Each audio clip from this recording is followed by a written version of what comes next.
m'appelle Léa Forge, je suis designer céramiste.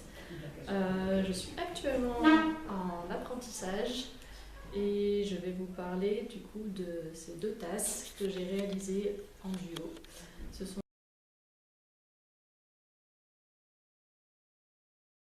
des tasses en grès que j'ai tournées autour de potiers, qui sont décorées avec une technique japonaise qui s'appelle le mishima.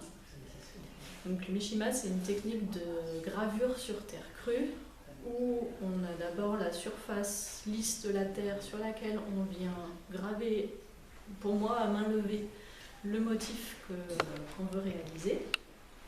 Pour moi, c'est surtout des motifs botaniques et de la faune. Ensuite, on dépose dessus soit des engobes, soit des oxydes colorés. Pour moi, toujours du noir et blanc pour l'instant.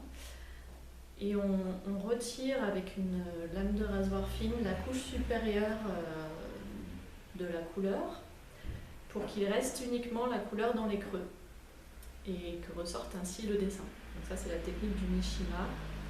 Et on va dire son négatif, c'est le sgraffito, c'est quand à contrario, on ne grave pas à l'avance la terre, on dépose l'engobe ou l'oxyde coloré sur la terre, puis on vient creuser à l'intérieur avec une pointe et donc ressort le blanc à contrario. J'utilise ces deux techniques pour réaliser ce type de décor sur les tasses.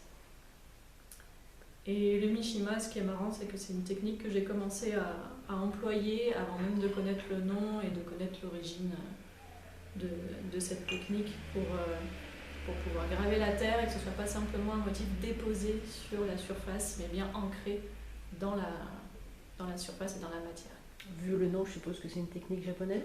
Oui, c'est une technique japonaise qui est née entre 900 et 1000 après Jésus-Christ.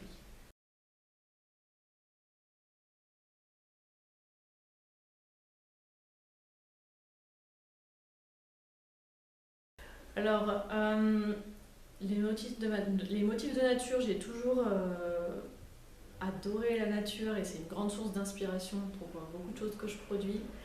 Et là, dans ce cas précis, en fait, c'était un peu l'idée d'une tasse d'un couple de tasses pour des amoureux.